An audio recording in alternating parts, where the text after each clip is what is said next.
تیری رضا پہ کھلے آنکھ لب پہ ہو میرے، ذکر تیرا تیرے پیار پر درود و سلام۔ الحمدللہ رب العالمین والصلاة والسلام علی سید الانبیاء والمرسلین، اما بعد فاعوذ باللہ من الشیطان الرجیم، بسم اللہ الرحمن الرحیم۔ الصلاة والسلام علیکہ یا رسول اللہ وعلی آلکہ واصحابکہ یا حبیب اللہ۔ الصلاة والسلام علیکہ یا نبی اللہ وعلی آلکہ واصحابکہ یا نور اللہ۔ مصطفیٰ جان رحمت، شمع بزم ہدایت، نوشہ بزم جنت، سراپا جود و رحمت صلی اللہ تعالی علیہ وآلہ وسلم کا ارشاد بابرکت ہے، حیث ما کنتم فصلوا علی فإن صلاتکم تبلغنی۔ سبحان اللہ۔ فرماتے ہیں تم جہاں بھی ہو مجھ پر درود پڑھو کہ تمہارا درود مجھ تک پہنچتا ہے۔ سبحان اللہ، سبحان اللہ۔ اللہ پاک ہمیں نبی اکرم صلی اللہ تعالی علیہ وآلہ وسلم کی مبارک ذات پر کثرت کے ساتھ درود پاک پڑھنے کی توفیق عطا فرمائے۔ آئیے آپ بھی میرے ساتھ درود پاک میں شامل ہو جائیں اور اس کی برکتیں حاصل کریں۔ صلو علی الحبیب صلی اللہ تعالی علی محمد وعلی آلہ وصحبہ وبارک وسلم۔ ایف جی کے ناظرین، آپ دیکھ رہے ہیں پروگرام ایک نئی صبح ہو۔ الحمدللہ معمول کے مطابق آج پھر آپ کے لیے پروگرام لے کر حاضر ہوئے ہیں، کچھ ایک نئے ٹاپک کے ساتھ، نئی گفتگو کے ساتھ، کچھ نئے مہمانوں کے ساتھ۔ دلچسپ گفتگو بھی ہوگی انشاءاللہ، آپ کی فرمائشیں بھی ہم لینے کی کوشش کریں گے، آپ کے سوالات بھی شامل کریں گے۔ تو ہمارے ساتھ پروگرام میں آخر تک بنے رہیے، پروگرام کی برکتیں حاصل کیجیے گا۔ انشاءاللہ اس پروگرام کے ذریعے سے آپ کو علم دین بھی حاصل ہوگا، بہت ساری معلومات بھی حاصل ہوگی، تو بہت کچھ آپ سیکھ سکیں گے۔ تو آخر تک شریک رہیں، جتنا ہو سکے آپ پروگرام میں اور بھی لوگوں کو شامل کریں گے، اللہ نے چاہا تو آپ کو خوب برکتیں نصیب ہوں گی۔ اللہ پاک عمل کی توفیق عطا فرمائے۔ آئیے ہم انشاءاللہ الرحمن سب سے پہلے تلاوت قرآن کریم کو پروگرام میں شامل کریں گے، اس کے بعد پھر نعت پاک بھی ہوگی، اور اگر دیگر سلسلے بھی انشاءاللہ پروگرام میں ہم شامل کریں گے۔ اعوذ باللہ من الشیطان الرجیم،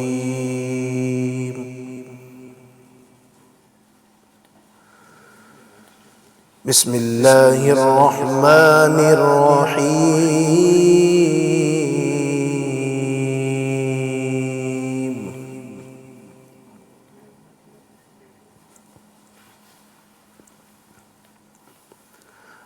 عَمَّ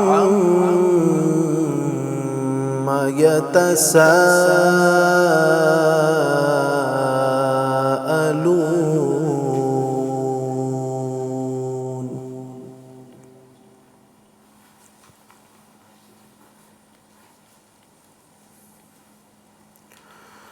عن النبأ العظيم الذي هم فيه مختلفون۔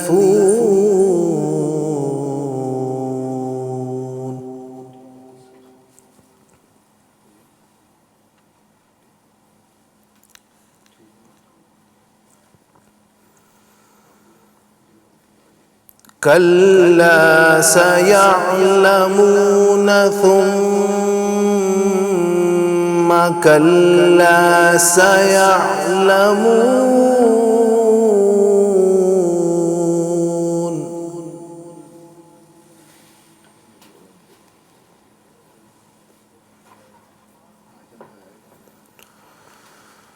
ألم نجعل الأرض مهادا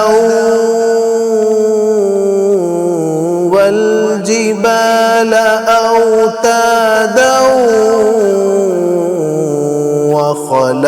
وخلقناكم أزواجا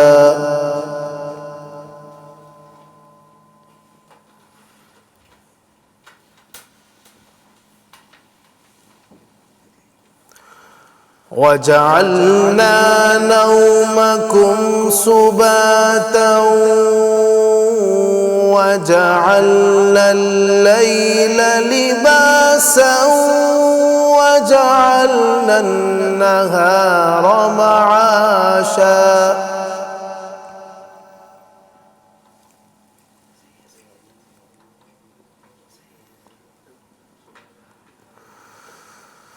وبنينا فوقكم سبعا شدادا وجعلنا سراجا وهاجا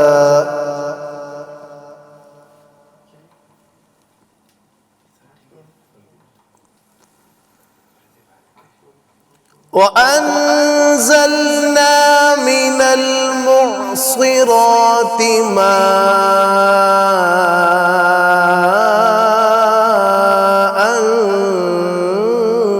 ثجاجا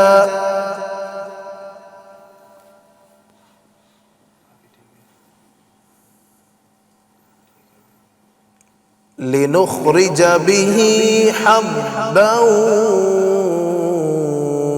ونباتا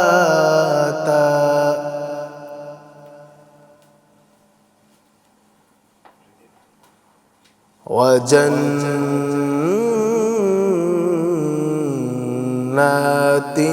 ألفافا صدق اللہ العظیم۔ اللہ رب العزت ہمیں قرآن کریم کی برکتوں سے مالا مال فرمائے اور قرآن کریم کی تلاوت کی اللہ ہم سب کو کثرت کے ساتھ توفیق نصیب فرمائے۔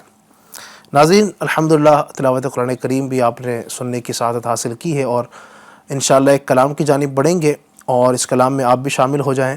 ہمارے نعت خان سے آپ فرمائشیں بھی کر سکتے ہیں۔ پروگرام میں آپ کو ہمارے نمبر اسکرین پر نظر آ رہے ہیں 8286252626، اسے اپنے پاس محفوظ کر لیجئے۔ کوشش کیجئے کہ اس پر آپ اپنی وائس بھی ہمیں بھیجیں، انشاءاللہ ہم لائیو آپ کی وائس کو پروگرام میں شامل کریں گے۔ یوٹیوب پر بھی اس وقت الحمدللہ ہم لائیو ہیں، تو لائیو چیٹ کے ذریعے آپ ہمیں کمنٹ کر سکتے ہیں، انشاءاللہ آپ کی وہ فرمائش بھی ہم پروگرام میں شامل کریں گے۔ آئیے ایک کلام پروگرام میں شامل کرتے ہیں۔ صلی اللہ علیہ یا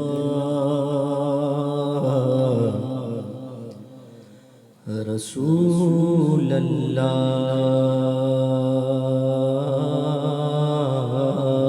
وسلم علیک یا حبیب اللہ۔ بلا لو پھر مجھے اے شاہ بحر و بر مدینے میں،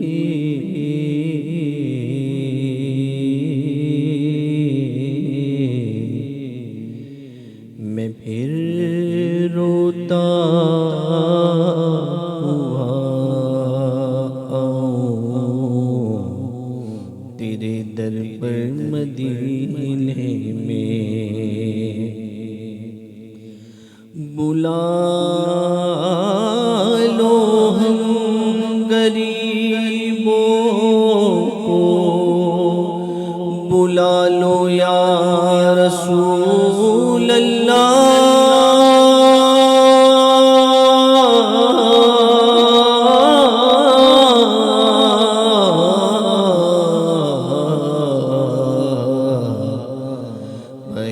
شبیر و شبر فاطمہ حیدر مدینے میں، صلی اللہ علیہ یا رسول اللہ، وسلم علیک یا حبیب اللہ۔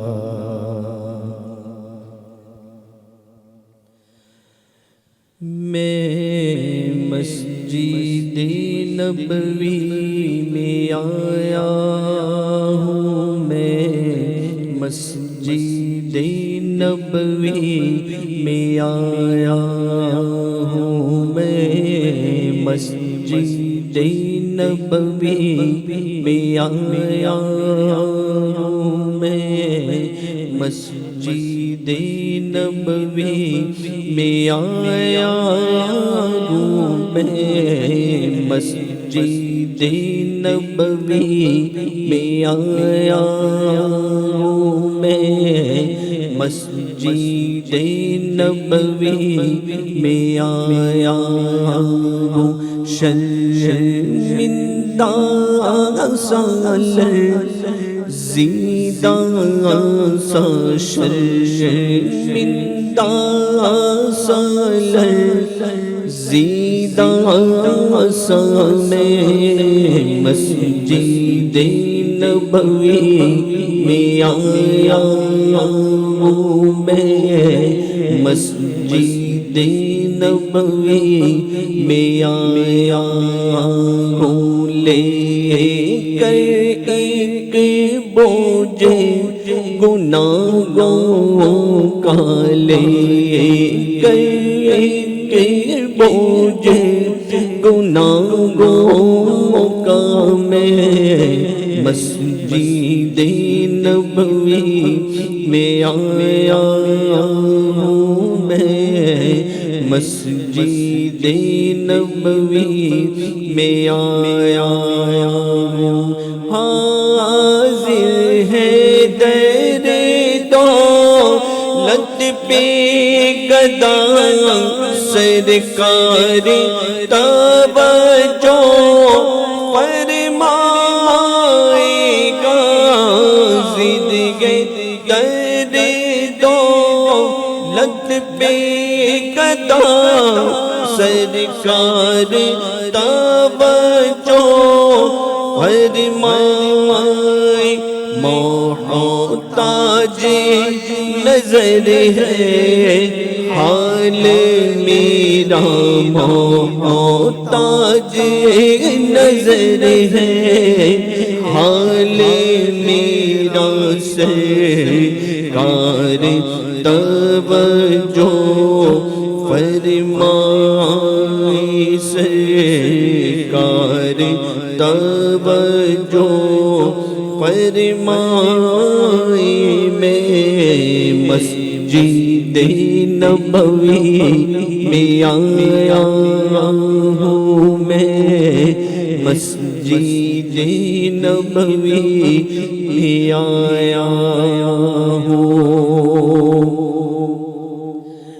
آنسو آنسو ہے فریادی اور عرض کرم چیکی ہی چیکی، آنسو آنسو ہے فریادی اور عرض کرم چیکی ہی چیکی، دھڑکن دھڑکن دیتی ہے صدا، دھڑکن دھڑکن دیتی ہے صدا، سرکار توجہ فرمائے، سرکار توجہ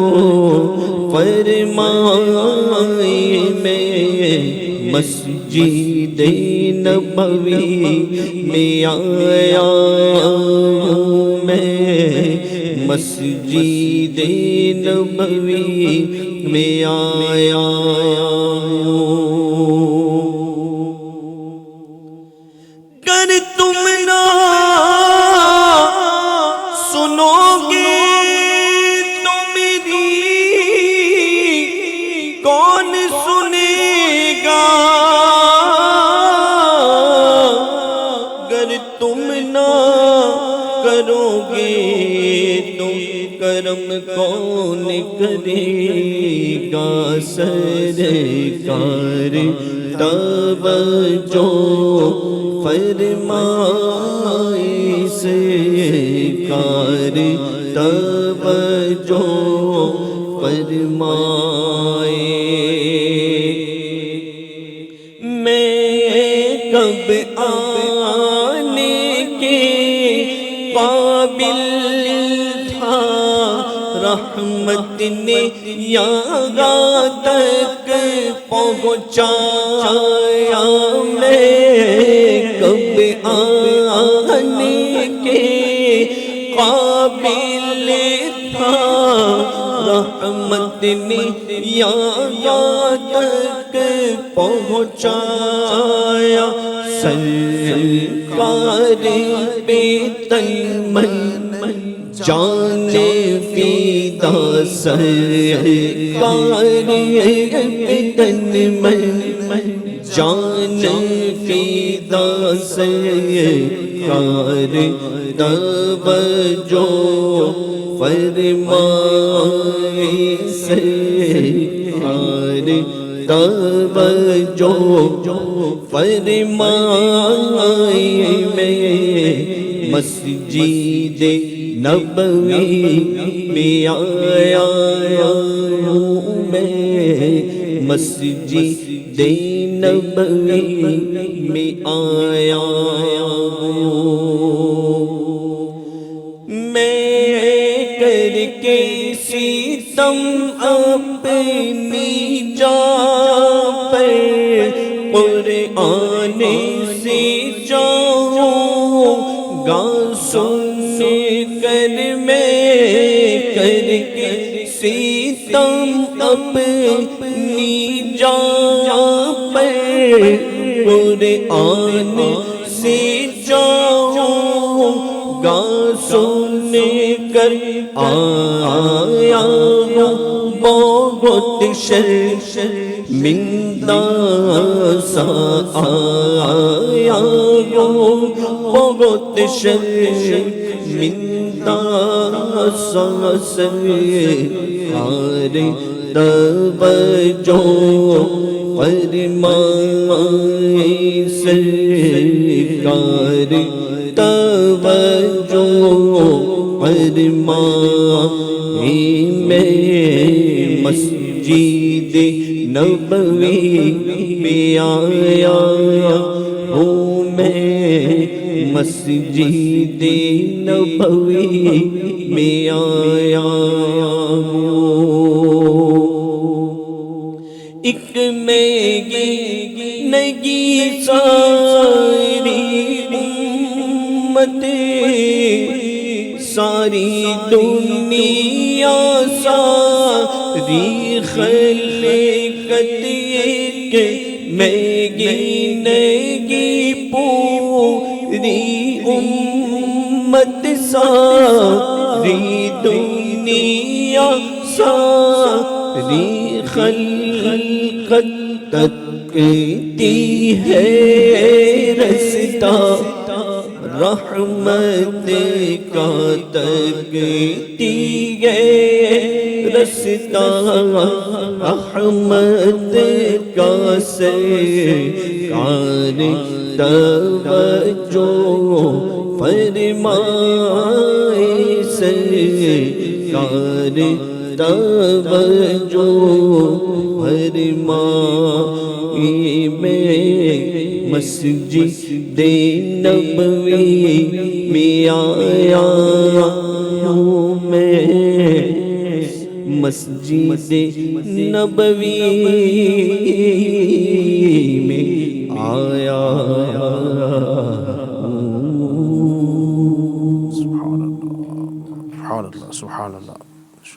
یہ التجائیں اللہ پاک قبول فرمائے، اور کاش کہ ایسا ہی ہو کہ ہم مسجد نبوی شریف میں حاضر ہوں، اور یہ التجائیں جو اس وقت ہم عرض کر رہے ہیں نبی پاک کی بارگاہ میں، اور وہاں پر حاضر ہو کر عرض کر رہے ہیں کہ حاضر ہے در دولت پہ گدا، سرکار توجہ فرمائیں، اور میں کب آنے کے قابل تھا، رحمت نے یہاں تک پہنچایا، سرکار پہ تن من جان فدا، سرکار توجہ فرمائے۔ سبحان اللہ۔ اللہ پاک ہمیں اس مبارک دربار کی باادب بازوق حاضر نصیب فرمائے، اور جس طرح آج یہاں پر بیٹھ کر ہم نبی پاک صلی اللہ علیہ وسلم کی نعتیں پڑھ رہے ہیں، ایک کاش کہ ایسا ہو وہاں پر گنبد خضرا کے نیچے آرام فرمانے والے پیارے آقا صلی اللہ علیہ وآلہ وسلم کے سنہری جالیوں کے روبرو کھڑے ہو کر آقا صلی اللہ علیہ وسلم کی بارگاہ بے کس پناہ میں یہ نذرانے پیش کریں تو کیا ہی بات ہو۔ اللہ پاک ہم سب کو نصیب فرمائے۔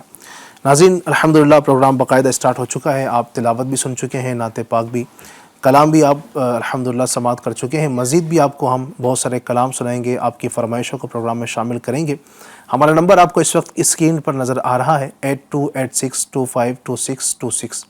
اسے اپنے پاس سیو کر لیجیے اور اس کو آپ اپنے موبائل میں سیو کر کے اس پر آپ ہمیں کوئی وائس اگر بھیجنا چاہتے ہیں, آج کا پروگرام جو ہمارا ہے اس کے حوالے سے کچھ آپ کا سوال ہو ٹاپک سے متعلق, آپ وہ بھی بھیج سکتے ہیں. اسی طرح ہمارے نعت خواں سے آپ کچھ کلام سننا چاہتے ہیں, کوئی فرمائش کرنا چاہتے ہیں, کوئی آپ کا پسندیدہ آپ کا فیوریٹ کلام ہے, آپ اس کی فرمائش کرنا چاہتے ہیں تو بالکل کیجیے, وائس کر دیجیے. انشاءاللہ ہم آپ کی وائس کو اپنے پروگرام کا حصہ بنائیں گے. اسی طرح یوٹیوب پر بھی الحمدللہ ہم لائیو دیکھے جا رہے ہیں, تو یوٹیوب پر لائیو چیٹ کے ذریعے آپ ہمیں کمنٹ کر سکتے ہیں. انشاءاللہ الرحمن ہم آپ کے اس کمنٹ کو, میسیجز کو پڑھیں گے, اور جتنا ہو سکا وقت میں گنجائش رہی اللہ نے چاہا ہم آپ کی فرمائشوں کو پروگرام میں شامل کریں گے. الحمدللہ آج بھی ہمارے ساتھ کچھ گیسٹ ہیں, مہمان ہیں. ہر بار کی طرح کچھ گیسٹ آج پھر آپ سے کچھ کلام کریں گے اور بہت ساری علم دین کی باتیں آپ تک پہنچانے کی کوشش کریں گے. میرے سیدھے ہاتھ کی جانب آپ دیکھ رہے ہیں ماشاءاللہ ہمارے بڑے ہی پیارے دعوت اسلامی انڈیا کے ذمہ دار, اہم ذمہ دار ہیں ماشاءاللہ, اور ایف جی این چینل مجلس کے نگران مولانا ندیم مدنی صاحب ماشاءاللہ جگمگا رہے ہیں. حضرت کو خوش آمدید, مرحبا, ویلکم. اللہ آپ کا آنا قبول فرمائے, آمین.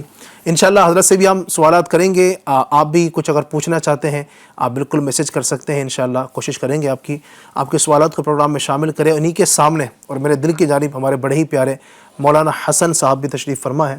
آپ کو بھی خوش آمدید, مرحبا, ویلکم. جامعۃ المدینہ جے پور کے ماشاءاللہ مدرس بھی ہیں, ایک مسجد کے امام صاحب بھی ہیں. ان سے بھی ہم آج کے ٹاپک کے حوالے سے گفتگو کریں گے. تو آخر تک اگر ہمارے ساتھ رہیں گے, میں امید کرتا ہوں اللہ کی رحمت سے کہ بہت کچھ سیکھنے کا موقع ملے گا.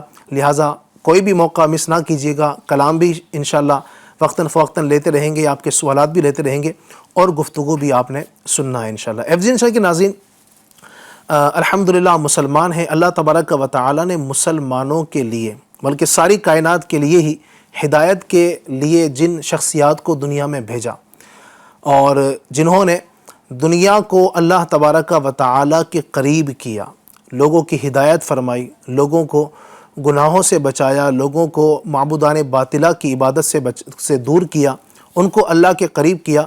وہ ہستیاں جن کو انبیاء کرام علیہم الصلاۃ و تسلیمات کہا جاتا ہے, جو دنیا میں تشریف لا کر سبحان اللہ تبارک و تعالی کا پیغام عام کرتے رہے, لوگوں کو جہنم سے بچانے کی تدبیریں فرماتے رہے, اور جنت میں داخلہ ان کا کیسا ہو اس کے لیے کوششیں فرماتے رہے. یہ ان کا فرض منصبی ہوتا ہے انبیاء کرام علیہم الصلاۃ والسلام کا.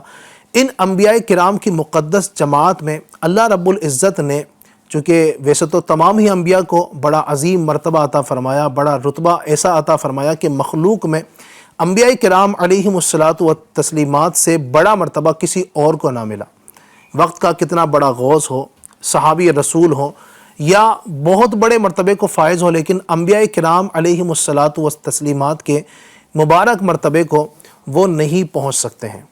تو ان مبارک ہستیوں کا ویسے ہی بڑا مرتبہ ہے, لیکن اللہ تبارک و تعالی نے ان میں بھی کچھ ہستیاں ایسی ہیں جن کو بہت بڑا مرتبہ عطا فرمایا, جن کو اولو العزم پیغمبر کہا جاتا ہے. 5 انبیاء کرام کے نام ذکر کیے جاتے ہیں. ان بڑے انبیاء کرام یعنی جو ان کے اندر بھی بڑا مرتبہ رکھتے ہیں, حضرت نوح علیہ الصلاۃ والسلام, حضرت عیسیٰ علیہ السلام, حضرت موسیٰ علیہ السلام, حضرت سیدنا ابراہیم علیہ الصلاۃ والسلام, اور ہمارے آقا صلی اللہ تعالی علیہ وآلہ وسلم. پھر ان کے اندر بھی علماء نے جو ترتیب بیان کی ہے, سب سے افضل ان میں بھی کون ہے, پھر ان کے بعد کون ہے, ان کے بعد کون ہے, ان کے بعد کون ہے. تو سبحان اللہ ان میں سب سے افضل کون ہے وہ میں نہ بھی بتاؤں تو آپ کو معلوم ہے. اعلیٰ حضرت فرماتے ہیں سب سے اولا و اعلیٰ ہمارا نبی, سب سے بالا و والا ہمارا نبی, اپنے مولا کا پیارا ہمارا نبی, دونوں عالم کا دولہ ہمارا نبی. اور ترتیب بیان کرتے ہیں اعلیٰ حضرت, خلق سے اولیاء, اولیاء سے رسول, اور رسولوں سے اعلیٰ ہمارا نبی. تو ہمارے آقا سب سے افضل ہیں. ان کے بعد اللہ رب العزت نے ساری کائنات میں, ساری مخلوقات میں, چاہے وہ فرشتے ہوں, انسان ہوں, جنات ہوں, حیوانات ہوں, جمادات ہوں, جتنی بھی اللہ تبارک و تعالیٰ کی مخلوقات ہیں, نبی اکرم صلی اللہ علیہ وآلہ وسلم کے بعد جن کا سب سے بڑا رتبہ ہوا جناب حضرت سیدنا ابراہیم علیہ الصلاۃ والسلام کے ساتھ ہے. اللہ رب العزت نے آپ کو بہت بڑا مقام عطا فرمایا، ابو الانبیاء بھی آپ کا ایک لقب ہے۔ تو آج انشاءاللہ الرحمن ہم ان کی مبارک سیرت کے حوالے سے کچھ باتیں آپ تک پہنچانے کی کوشش کریں گے، چونکہ ایام حج بھی الحمدللہ ان قریب آنے والے ہیں، اور زائرین کی ایک بہت بڑی تعداد الحمدللہ حرمین شریفین تک پہنچ چکی ہے، اور ان قریب حج کی مبارک ارکان بھی ادا کریں گے۔ پھر آگے ساتھ ہی اس کے ظاہر قربانی بھی ہوتی ہے، 10 ذوالحجہ کو قربانی بھی الحمدللہ پوری دنیا کے لاکھوں نہیں کروڑوں مسلمان اپنے رب کے حکم پر الحمدللہ ادا کرتے ہیں۔ تو ان دونوں مبارک جو سمجھے کہ مواقع ہیں، حج کا موقع ہو یا قربانی کا موقع، تو ان دونوں کے اندر حضرت سیدنا ابراہیم علیہ السلام کی بہت سی یادیں ہیں، اس لیے ہم نے کوشش کی کہ آج ان کا مبارک ذکر کرتے ہیں، تو آخر تک ہمارے ساتھ رہیے گا۔ سب سے پہلے میں چاہوں گا کہ ابراہیم علیہ السلام کا ندیم بھائی کچھ تعارف اگر بیان فرمائے، اگرچہ کہ آپ کی ہستی محتاج تعارف نہیں، لیکن پروگرام کو بابرکت بنانے کے لیے کچھ تعارف اگر پیش فرمائے۔ بسم اللہ الرحمن الرحیم وصلی اللہ علی محمد صلی اللہ تعالی علیہ وآلہ وبارک وسلم۔ آپ نے بالکل درست فرمایا، یہ وہ شخصیت ہے جو محتاج تعارف نہیں ہے، اور عموماً جب بقرعید کے ایام آتے ہیں جی تو حضرت ابراہیم علیہ السلام کا جو قربانی والا واقعہ ہے وہ تو ہمارے یہاں بچہ جانتا ہے، الحمدللہ، کہ کیا کانسیپٹ تھا، کیا تھا، وغیرہ وغیرہ بیان بھی کیا جاتا ہے۔ اسی طرح حج کے جو ارکان ہیں، جو بھی حج کرنے کے لیے جائے گا، مقام ابراہیم پر جائے گا، تو حضرت ابراہیم علیہ السلام کے متعلق اگرچہ تفصیل نہیں جانتا ہو، لیکن یہ اللہ کے نبی ہیں، ان کا نام ابراہیم ہے، یہ سبھی جانتے ہیں۔ سبحان اللہ۔ آئیے میں آپ کا مختصر تعارف عرض کی دیتا ہوں۔ علی بھائی، آپ کا اسم گرامی ابراہیم ہے جو مشہور ہیں، ابراہیم بن تارخ، یہ تارخ آپ کے والد صاحب کا نام ہے۔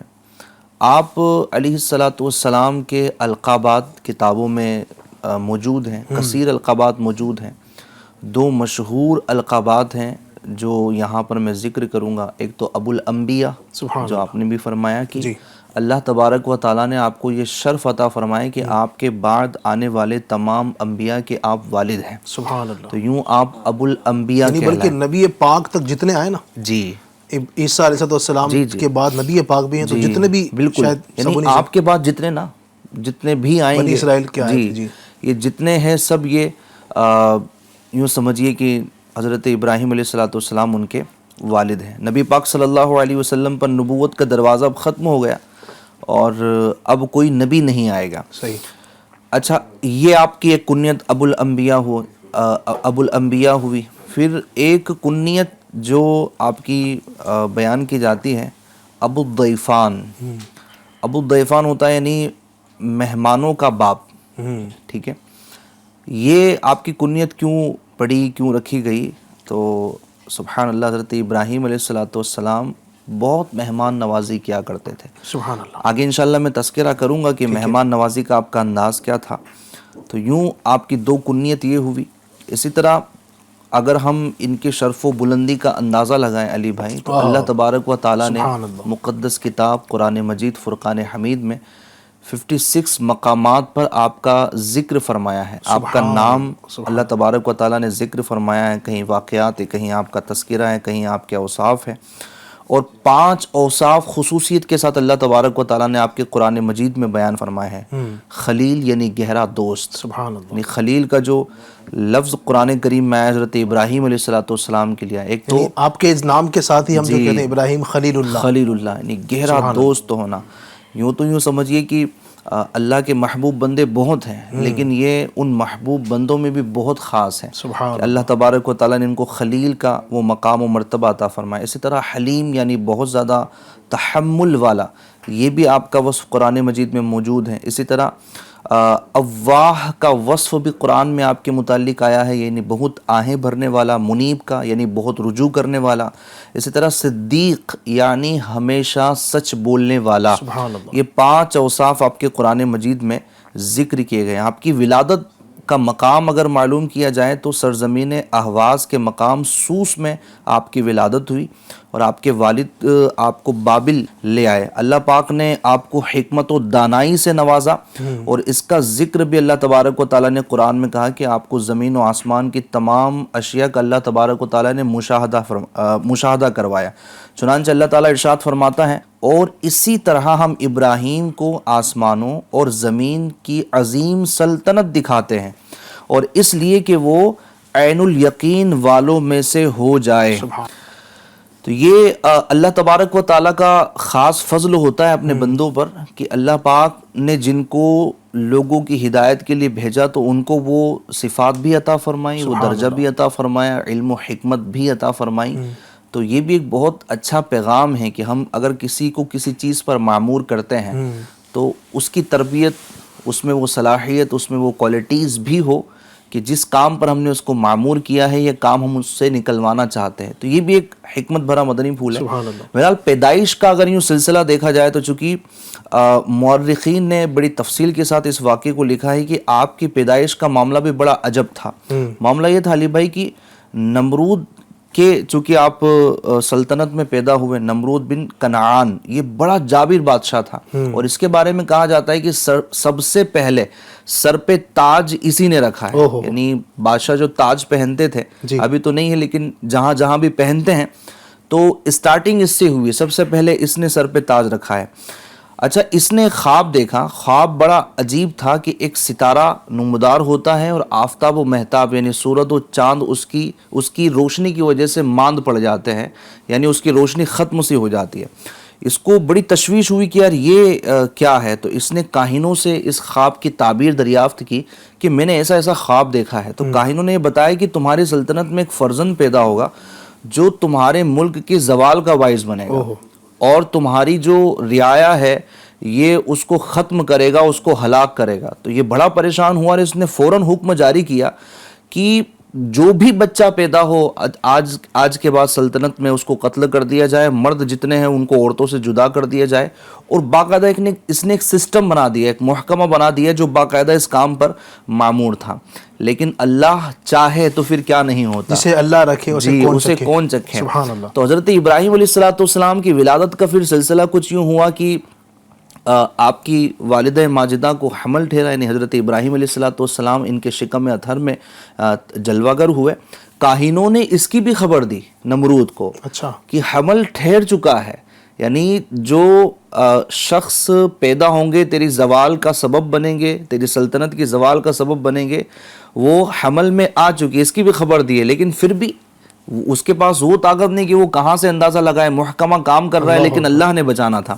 اچھا، اب وہ حمل والی کو بھی اگر وہ یہ سمجھے کہ تلاش کرنے کی کوشش کرے تو اللہ تبارک و تعالیٰ نے یہ بھی جو ہے وہ ایک کرم فرمایا آپ کی والدہ پر، چونکہ آپ کی عمر کم تھی تو حمل اتنا ظاہر نہیں ہو رہا تھا، تو بہرحال یوں بھی دکھائی نہیں دیا۔ اور پھر یہ ہوا کہ جب ولادت کا وقت قریب آیا تو آپ ایک تہ خانے میں چلی گئی، اور وہاں پر اللہ تبارک و تعالیٰ نے حضرت ابراہیم علیہ السلام کو یوں پیدا فرمایا، سبحان اللہ۔ اور اللہ پاک نے آپ کے لیے یہ اہتمام فرمایا۔ اچھا، یہ ہوتا تھا کہ آپ بادشاہ سے چھپا کر رکھنا ہے، کوئی بچہ دیکھ نہ لیں، تو آپ کی والدہ ایک خاص وقت میں آتی دودھ پلانے کے لیے آپ کو، اور جو تہ خانہ تھا اس کو پتھر سے بند کر دیا کرتی تھی۔ حضرت ابراہیم علیہ السلام اندر تنہا رہتے تھے۔ اچھا، یہ بھی ایک توکل تھا، یہ بھی ایک بھروسہ تھا اللہ پاک پر کہ میں یہاں چھوڑ کر جا رہی ہوں، اللہ پاک سنبھالنے والا ہے۔ تو ہوتا بھی یہی تھا کہ آپ جب دودھ پلانے کے لیے وہاں پر تشریف لے جاتی تھی تو دیکھتی تھی کہ آپ اپنی انگلی چوس رہے ہیں، اس سے دودھ نکل رہا ہے، یعنی اللہ پاک اپنے محبوب بندے حضرت ابراہیم علیہ السلام کی کفالت خود بچپن سے فرما رہا ہے، دودھ کا انتظام فرما رہا ہے۔ پھر آپ بڑے ہوتے ہیں اور پھر جو نمرود کی تباہی کا سبب بنتے ہیں وہ واقعات بھی بڑے موجود ہیں۔ سبحان اللہ۔ آپ علیہ السلام کی مبارک سیرت کے واقعات آپ کو ندیم بھائی نے ماشاءاللہ بتائے ہیں۔ اللہ پاک ہمیں حضرت سیدنا ابراہیم علی نبینا و علیہ السلام کی برکت نصیب فرمائے۔ تو یہ تو ایک آپ کا تعارف تھا، پھر آپ کی ہستی، آپ کی ذات سے جو اللہ تبارک و تعالیٰ نے بڑے بڑے کام لیے، سبحان اللہ، ان کی ایک اپنی ایک فہرست ہے، ایک اس کے لیے پورا وقت درکار ہے، آپ کی جو قربانیاں ہیں اس کے لیے ایک پورا باقاعدہ سلسلہ کیا جا سکتا ہے۔ آپ کو اللہ پاک نے بڑی خصوصیات، چونکہ ظاہر نبی پاک کے بعد کائنات میں سب سے بڑا مرتبہ رکھتے ہیں تو بہت سارے اوصاف یقیناً ان کے ہیں۔ کچھ اوصاف ہم حضرت سیدنا ابراہیم علیہ السلام کے شامل کرنا چاہیں گے۔ مولانا حسن صاحب بھی ہمارے ساتھ ہیں، جی حضرت کیا فرمائیں گے؟ کچھ اوصاف حضرت سیدنا ابراہیم علیہ السلام کے بیان فرمائے گا۔ الحمدللہ رب العالمین والصلاة والسلام علی خاتم النبیین، اما بعد فاعوذ باللہ من الشیطان الرجیم، بسم اللہ الرحمن الرحیم۔ ماشاءاللہ آج ہمارے پروگرام میں حضرت ابراہیم علیہ السلام کے حوالے سے جو ٹاپک لیا گیا ہے جی بڑا ہی زبردست اور دل کو چھونے والا ٹاپک ہے. اللہ پاک حضرت ابراہیم خلیل اللہ علیہ الصلوۃ والسلام کی برکتوں سے ہمیں آپ کو پوری دنیا کے مسلمانوں کو مالا مال فرمائے. آمین. بڑے اعلیٰ درجات، کمال کے اوصاف اللہ تعالیٰ نے حضرت ابراہیم علیہ الصلوۃ والسلام کو عطا فرمائے. قرآن مقدس میں مطالعہ کر رہا تھا تو سیرت الانبیاء جی جو کہ کتاب ہے مفتی اہل سنت انتخاب حضور امیر اہل سنت حضرت علامہ مفتی محمد قاسم اتاری صاحب دامت برکت العالیہ کی، آپ نے اس کتاب میں جہاں حضرت ابراہیم علیہ الصلوۃ والسلام کے اوصاف کا بیان کیا، وہاں تقریباً 14 کمالات، اچھا 14 اوصاف آپ کے قرآن مقدس سے بیان کیے. سبحان اللہ. مزید نماز سے محبت کا معاملہ ہو، اللہ رب العزت پر توکل کا معاملہ ہو، حسن اخلاق کا معاملہ ہو، تسلیم و رضا کا معاملہ ہو، بارگاہ مولا کے حکم پر کس طریقے سے سر نیاز کو خم کر دیا جائے. پوری دنیا کو پتہ ہے قربانی کا سیزن قریب آ رہا ہے. قربانی یہ حضرت ابراہیم علیہ الصلوۃ والسلام کا ایک توکل ہی تو تھا اللہ پر، سبحان اللہ. تسلیم و رضا کا ایک عملی نمونہ ہی تو تھا اللہ پر کہ کس طریقے سے آپ نے حکم خداوندی پر سر نیاز خم کیا اور اپنے شہزادے حضرت اسماعیل ذبیح اللہ علیہ الصلوۃ والسلام کو ذبح کرنے کے لیے تیار ہو گئے. سبحان اللہ. تو اگر میں نمبر وائز چلوں اور مختصر انداز میں اگر حضرت ابراہیم علیہ الصلوۃ والسلام کے اوصاف کو بیان کروں علی بھائی، تو میں سب سے پہلے نماز سے محبت کے حوالے سے جی آپ کا وصف عرض کرتا ہوں. حضرت ابراہیم علیہ الصلوۃ والسلام نماز سے اتنی والیانہ محبت فرماتے تھے کہ ممتاز اور اعلیٰ کردار کے ساتھ نماز ادا فرماتے، سبحان اللہ. بلکہ جو لوگ نماز ادا نہیں فرماتے اب ان کو دیکھ کر رنجیدہ ہوتے تھے. باقاعدہ مسند احمد کے اندر اس روایت کو نقل کیا گیا کہ حضرت کعب رضی اللہ تعالی عنہ سے روایت ہے، حضرت ابراہیم خلیل اللہ علیہ الصلوۃ والسلام نے ایک مرتبہ بارگاہ مولا میں عرض کی، یا اللہ میں غمزدہ ہوتا ہوں اس وقت جب تیرے بندوں کو تیری عبادت کرتا نہیں دیکھتا. اس عریضے پر اللہ تبارک و تعالیٰ نے حضرت ابراہیم علیہ الصلوۃ والسلام کے لیے اسپیشلی طور پر فرشتے نازل فرمائے، سبحان اللہ، جو آپ کے ساتھ نماز ادا فرماتے اور آپ کے ساتھ رہا کرتے. سبحان اللہ. اس وصف محبت نماز کے حوالے سے میں ایف جی این چینل کے ناظرین کو عرض کرتا چلوں کہ دیکھیے حضرت ابراہیم علیہ السلام کون ہیں؟ اولو العزم پیغمبروں میں سے ہیں. پوری کائنات عالم میں اللہ تعالیٰ نے جن نبیوں کو سب سے بڑا مرتبہ عطا فرمایا ان میں سیکنڈ نمبر پر حضرت ابراہیم علیہ الصلوۃ والسلام کا نام ہے. معصوم عن الخطا ہیں، گناہ ہونا محال ہے، ان سے گناہ متصور ہی نہیں ہے، اس کے باوجود نماز سے ایسی محبت فرماتے کہ ممتاز کردار کے ساتھ نماز ادا فرماتے، اور جو نماز ادا نہیں کرتے لوگ ان کو دیکھ کر آپ رنجیدہ ہوتے ہیں. حضرت ابراہیم علیہ الصلوۃ والسلام کے اس محبت نماز کے وصف کو دیکھ کر میں بھی غور کروں اور ہم سب غور کریں کہ ہمارا نماز کی طرف رجحان کتنا ہے. یعنی اس میں دو چیزیں ہیں ماشاءاللہ جو آپ بیان فرما رہے ہیں، ایک تو اپنی نماز سے محبت جی، اور دوسرا یہ کہ جو بندے نماز نہیں پڑھ رہے ہیں تو اس پر ایک غم بھی کہ یہ نماز کیوں نہیں پڑھ رہے. ہمارے معاشرے میں یہ ہوتا ہے کہ نمازیوں کی ایک بڑی تعداد ہے ماشاءاللہ، یعنی ایسا نہیں کہ نمازی دنیا سے ختم ہو گئے، اگرچہ کہ جو کہا جاتا ہے نا کہ اگر 100 میں سے اگر 90% دیکھا جائے تو نمازی نہیں ہے، اگر 5% ہے لیکن ہے کچھ نہ کچھ، لیکن ان میں بھی آپ کو وہ ملے گی تعداد کہ جو نماز تو پڑھتے ہیں لیکن نماز کی دعوت دینا، لوگوں کو برائی سے منع کرنا، نماز کی طرف بلانا، اس کے مطلب وہ اس طرف نہیں جاتے ہیں. لیکن ابراہیم علیہ السلام کی نماز سے محبت بھی ہے، اور جو نماز نہیں پڑھ رہا، اللہ کی عبادت نہیں کر رہا، تو اس پر آپ کو ٹینشن بھی ہے، غم بھی ہے، کاش یہ بھی نمازی ہوتے. جی ایسا ہی ہے. سبحان اللہ. ماشاءاللہ حضرت ابراہیم علیہ الصلوۃ والسلام نماز سے اتنی محبت فرماتے کہ جو لوگ نماز نہیں پڑھتے آپ ان کو دیکھ کر رنجیدہ ہو جاتے اور بارگاہ مولا میں عرض کرتے ہیں، اللہ مجھے یہ بات رنجیدہ کرتی ہے. تو آپ کی دلجوئی کی خاطر اللہ تعالیٰ نے گویا کہ فرشتوں کو نازل فرمایا، وہ آپ کے ساتھ نماز ادا کرتے اور آپ کے ساتھ رہا کرتے. سبحان اللہ. تو اس وصف نماز کی محبت جو حضرت ابراہیم علیہ الصلوۃ والسلام کے واقعے سے ہمیں پتہ چل رہی ہے، میں چاہوں گا کہ میں بھی اس پہ غور کروں اور ہمارے ایف جی این چینل کے ناظرین اس پہ غور کریں کہ ہمارا نماز سے محبت کا کیا معیار ہے. آج مسلمانوں کی بہت بڑی تعداد وہ جو نماز نہیں پڑھتی، جبکہ ہمارا دعویٰ یہ ہے کہ ہم عاشق رسول ہیں. حقیقت یہ ہے کہ عاشق رسول جو ہوتا ہے نا وہ نمازی ضرور ہوتا ہے. سبحان اللہ. کوئی بندہ نماز نہیں پڑھتا اور پھر بھی عشق رسول کا دعویٰ کرتا ہے تو ٹھیک ہے، وہ زبانی طور پر عاشق رسول ہو سکتا ہے، حقیقی طور پر عاشق رسول نہیں ہو سکتا. اس لیے کہ جس نماز کے بارے میں ہم بات کرنے لگے ہیں اسی نماز کے حوالے سے تقریباً 1450 سال پہلے نبی رحمت مصطفیٰ جان رحمت صلی اللہ علیہ وسلم نے فرمایا تھا، جو علت قرۃ عینی فی الصلاۃ، سبحان میری آنکھوں کی ٹھنڈک نماز میں بنائی گئی ہے. اور نماز کی حفاظت کرنے اور نماز کی حفاظت نہ کرنے کے حوالے سے اسی آقا مدینہ صلی اللہ علیہ وسلم نے یہ بھی فرمایا کہ جس نے نماز کی حفاظت کی کل قیامت کے دن یہ نماز اس کے لیے نور ہوگی، دلیل ہوگی اور نجات ہوگی. اور آگے فرماتے ہیں جس نے نماز کی حفاظت نہ کی اس کے لیے قیامت کے دن نہ نور ہوگا، نہ دلیل ہوگی، نہ نجات ہوگی. اور ایسا شخص نماز کی حفاظت نہیں کی، یہ نماز کی حفاظت نہ کرنے والا قیامت کے دن فرعون کے ساتھ ہوگا، قارون کے ساتھ ہوگا، حامان کے ساتھ ہوگا، ابی بن خلف کے ساتھ ہوگا. اللہ اکبر اللہ. ہم یہ چاہتے ہیں کہ قیامت کے دن اسلام کے پہلے خلیفہ حضرت ابوبکر صدیق کے ساتھ اٹھائے جائیں. ہم یہ چاہتے ہیں قیامت کے دن حضرت عمر فاروق اعظم کے ساتھ اٹھائے جائیں، حضرت عثمان غنی کے ساتھ اٹھائے جائیں، مولا علی کے ساتھ اٹھائے جائیں.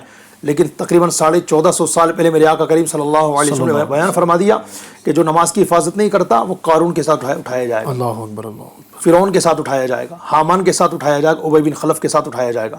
تو اللہ پاک ہمیں حضرت ابراہیم علیہ السلام کی محبت نماز کے صدقے میں نماز سے سچی محبت عطا فرمائے. آمین آمین آمین. تو یہ حضرت ابراہیم علیہ السلام کا پہلا وصف ہے نماز سے محبت. اسی طریقے سے مزید ہم آگے بڑھے تو آپ کا ایک عظیم وصف ہے حسن اخلاق. سبحان اللہ. روایتوں میں آتا ہے حضرت ابراہیم علیہ السلام حسن اخلاق کے پیکر ہونے کے ساتھ ساتھ آپ کے اندر اللہ پاک نے یہ بھی عطا فرمایا کہ آپ کو اللہ نے باقاعدہ اسپیشلی طور پر فرمایا اے ابراہیم حسن اخلاق اختیار کرو اور اسی پر استقامت پذیر رہو. سبحان اللہ. فرمایا میرے رب کریم نے اے میرے خلیل تم حسن اخلاق کا مظاہرہ کرتے رہو، اگرچہ سامنے والے تمہارے منکر ہو، اگرچہ تمہارا انکار کریں، لیکن اے میرے خلیل تم حسن اخلاق کا مظاہرہ کرتا رہو. میں نے حسن اخلاق والے کے لیے یہ فرمان جاری کر دیا کہ میں اس حسن اخلاق والے کے لیے قیامت کے دن اپنے عرش کا سایہ عطا کروں گا. سبحان اللہ سبحان اس کو اللہ پاک یعنی جو دنیا کے اندر حسن اخلاق کا مظاہرہ کرے گا اللہ کی رضا کی خاطر، تو اللہ تعالیٰ نے جناب ابراہیم خلیل اللہ علیہ السلام سے فرمایا اے میرے خلیل میں قیامت کے دن اسے اپنے عرش کا سایہ عطا فرماؤں گا، اسے اپنی بارگاہ قدس سے سیراب کروں گا سبحان اللہ. اور اسے اپنے رحمت کے قریب کروں گا. سبحان تو اللہ. یہ تو صرف دو وصف بیان کیے میں نے، ایک تو محبت نماز اور دوسرا حسن اخلاق. ایک اور بیان کر دیتا ہوں، وہ ہے توکل سبحان اللہ. اور تسلیم و رضا. واہ. حضرت ابراہیم علیہ السلام کے اندر اللہ تعالیٰ نے یہ وصف بڑے کمال کا عطا فرمایا. ہم سب جانتے ہیں کہ قربانی کا جب موقع آتا ہے تو ہم اپنے پسندیدہ جانور مولا کے دربار میں، مولا کی راہ میں قربان کرتے ہیں. یہ قربانی کیا ہے؟ صحابہ کرام علیہم رضوان نے نبی کریم صلی اللہ علیہ وسلم سے سوال کیا تھا حضور قربانی کا مل اضاحی یا رسول اللہ، حضور قربانیاں کیا ہیں؟ تو فرمایا سنت ابیکم ابراہیم، سبحان یہ تمہارے والد حضرت ابراہیم علیہ السلام کی سنت ہے. سبحان اللہ. کیا ہوا تھا فرمان جناب ابراہیم علیہ السلام کو؟ اپنے بیٹے کو قربان کرو. ہاں ہاں ہاں. اب دیکھیے آپ تسلیم و رضا دیکھیے، یہ وصف ہے حضرت ابراہیم علیہ السلام کا کہ حکم خداوندی پر اپنے شہزادے حضرت اسماعیل علیہ السلام کو ذبح کرنے کے لیے تیار ہو جانا. اللہ اکبر. حکم خداوندی پر اپنی زوج محترمہ حضرت ہاجرہ رضی اللہ تعالی عنہا اور اپنی چھوٹی سی عمر کے شہزادے حضرت اسماعیل رضی علیہ السلام کو بے آب و گیاہ میدان میں چھوڑ کر چلے آنا. اللہ یہ کیا تھا؟ اللہ یہ تسلیم و رضا تھا کہ اللہ عز و جل نے جو فرما دیا لبیک اللہم لبیک. ہاں ہاں ہاں. کیا بات ہے، زبردست. یعنی یہ ابراہیم علیہ السلام کے اوصاف بھی بیان کیے جا رہے ہیں، ساتھ ہی آپ کو سمجھے کہ پیغامات بھی دیے جا رہے ہیں کہ ان کے جو اوصاف ہیں، ان کے جو کمالات ہیں، ان کو اللہ رب العزت نے جو خصوصیات جو مرتبے عطا فرمائے ہیں اور جو اللہ پاک نے اوصاف حمیدہ سے ان کو نوازا ہے، ہم بھی کوشش کریں کہ ان میں سے جو اختیار ہم کر سکتے ہیں. نماز کا ابھی ذکر کیا ماشاءاللہ الرحمن، اور نماز کی ترغیب بھی ساتھ میں دلائی ہے، پھر حسن اخلاق کا پیکر بننے کے حوالے سے بھی ہمیں ترغیب دلائی ہے. تو یہ اوصاف اگر ہم بھی اپنے اندر لے کر آتے ہیں بڑی برکتیں ملیں گی. مزید ایک اور وصف کو ہم شامل کریں گے، پھر انشاءاللہ مزید آگے بڑھیں گے. ندیم بھائی ایک بڑا پیارا وصف جو یعنی ہم بار بار سنتے ہیں ابراہیم علیہ السلام کا، وہ ہے مہمان نوازی. یعنی آپ اس حوالے سے مشہور ہیں، ابراہیم علیہ السلام جو ہے مہمان نوازی کے حوالے سے بہت مشہور ہے. تو کیا کہیں گے آپ اس وصف کو کیسے دیکھتے ہیں کہ آپ علیہ السلام کا یہ وصف کتنے کمال کا تھا؟ بڑا زبردست تھا. اور حضرت ابراہیم علیہ السلام کا معمول تو یہ تھا کہ بغیر مہمان کے آپ کھانا تناول نہیں فرماتے. سبحان اللہ. ہم تو کبھی کبھی مہمانوں کے یعنی ساتھ آپ نے کھاتے شروع ہیں. میں جو ہے نا وہ لقب بھی ذکر کیا نا، ابو الضیفان. جی جی بالکل کہ ایسا ہی آپ کا یعنی لقب ہی ہو گیا کہ آپ مہمان نواز ہیں. ایسا ہی ہے. تو اس قدر زبردست انداز میں آپ خیرخواہی فرماتے تھے.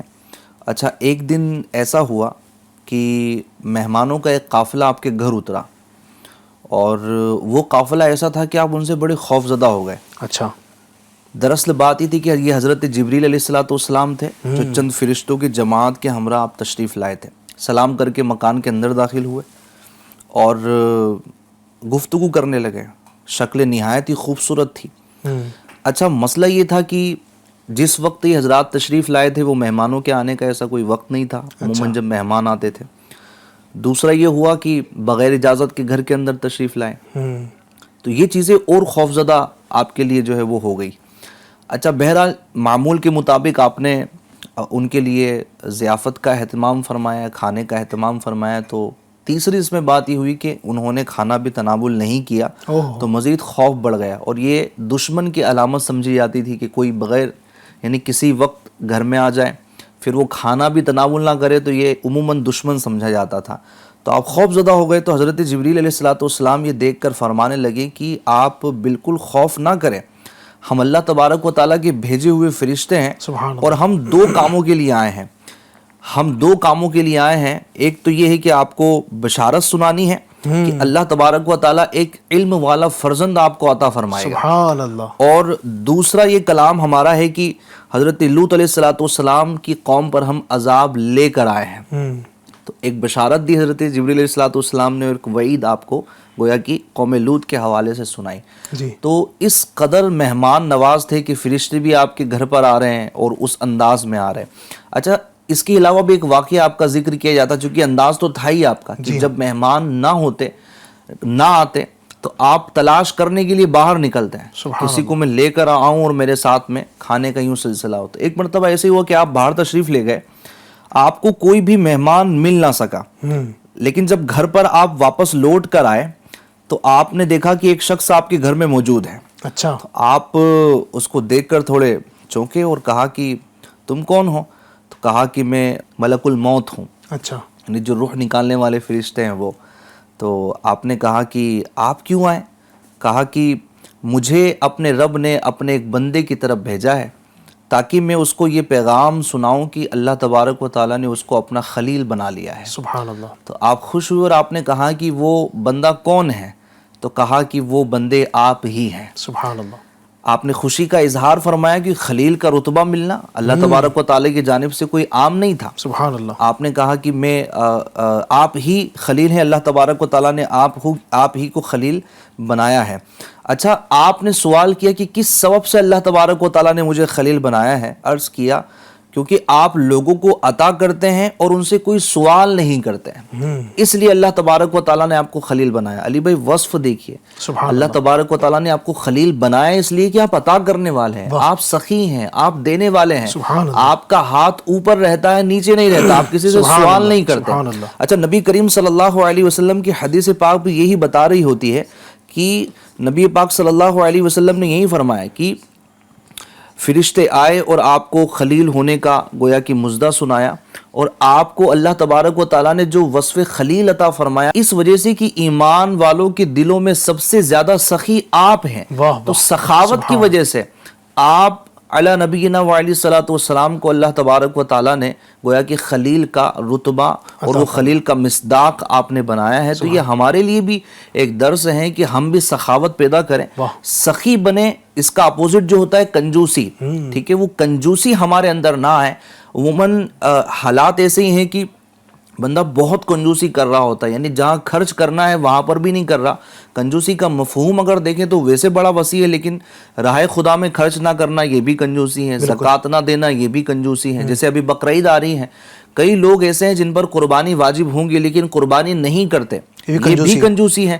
اس کے علاوہ جناب آپ دینے پر قادر ہیں، قدرت رکھتے ہیں، نہیں دے رہے ہیں، کھلانے پر قادر ہیں. جہاں مروتاً خرچ کرنا ضروری ہے، اپنی ہی فیملی پر لوگ بعض اوقات خرچ نہیں کرتے ہیں. وہی بچہ دوسرے کے منہ کو دیکھتا رہے گا، دوسری کی چیزوں کو دیکھتا رہے گا اور یہ کہے گا نہیں جناب قناعت کرو، نہیں جناب جو ہے وہ ہلکا ہاتھ رکھو. اور اسی کے بچے بیچارے جو نا منہ میں راڑ لا رہے ہوتے ہیں اور سب کو دیکھے دیکھے گھوم رہے ہوتے ہیں. تو اپنے ہی گھر والوں پر بندہ خرچ نہیں کر رہا ہے. جہاں خرچ کرنا یوں سمجھے کہ حقوق العباد میں سے ہے، وہاں نہیں کر رہا ہوتا ہے، والدین پر نہیں کر رہا ہوتا ہے. اس کے علاوہ اپوزٹ یہ ہوتا ہے کہ بندہ بس مانگ ہی رہا ہے، سوال ہی کر رہا ہے. تو بندے کو سخی ہونا چاہیے. حدیث پاک میں سخاوت کے جو فضائل بیان کیے گئے کثرت کے ساتھ بیان کیے گئے. اللہ تبارک و تعالیٰ سخی بندے کو پسند فرماتا ہے. سبحان اللہ. اور فرمایا کہ سخی اللہ کے قریب ہے، جنت کے قریب ہے اور لوگوں کے قریب اور دوزخ سے دور ہے. اور جو کنجوس ہے وہ اللہ سے دور ہے، جنت سے دور ہے، لوگوں سے دور ہے اور جہنم کے قریب ہے.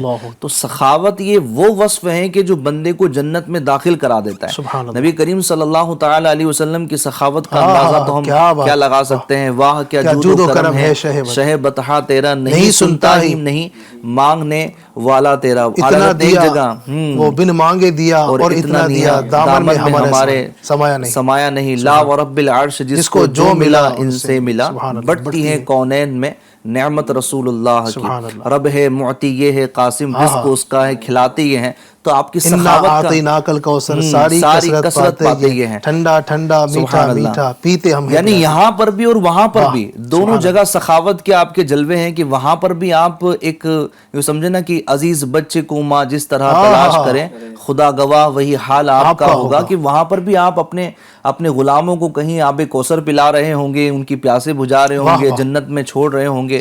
تو سخاوت کی مثالیں یہاں بھی ہیں.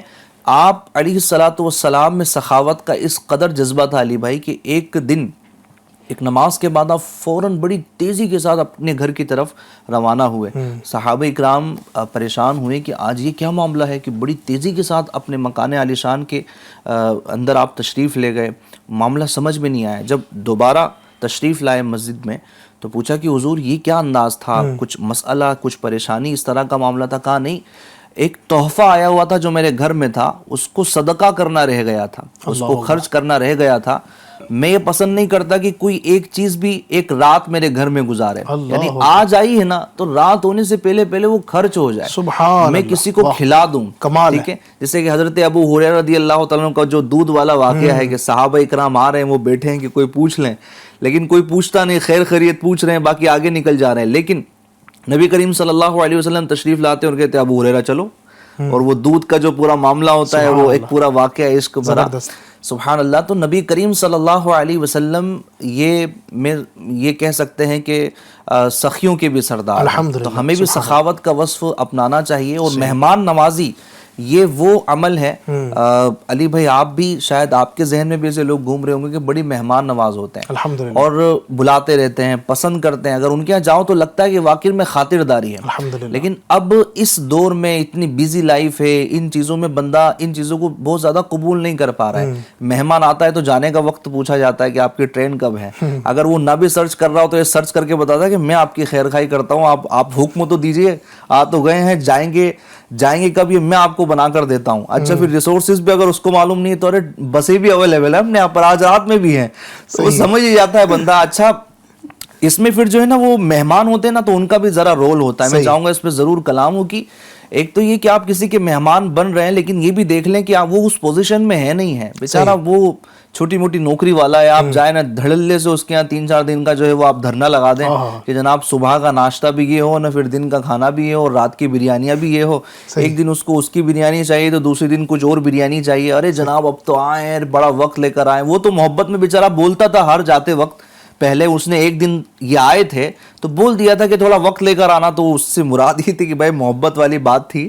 آپ اتنا وقت لے کے پورا ہفتہ وہیں پر دھرنا دیے رہے تو یہ بالکل مناسب نہیں ہے. یہ مہمان نوازی تو ایک ہے ہی، لیکن جو مہمان کے لیے جو آداب ہے وہ بھی اسلام نے بیان کیے ہیں کہ کسی کے لیے بوجھ نہ بنے. اور لگ جاتا ہے کہ یار ویسے بھی دیکھیں آپ کے اگر بندہ کتنا بھی یہ سمجھے کہ کھلانے پلانے کا مسئلہ نہیں ہے، لیکن وقت کا بھی تو ایک مسئلہ ہوتا ہے. اب وہ بھی یہ چاہتا ہے کہ یار اگر یہ میرے گھر پر آئے تو میں 2 وقت ان کے ساتھ میں گزاروں. اس کے پاس ٹائم ہی نہیں ہے. میں اگر ممبئی کی بات کروں آپ سے تو ممبئی میں کتنی بیزی لائف ہوتی ہے انسان کی.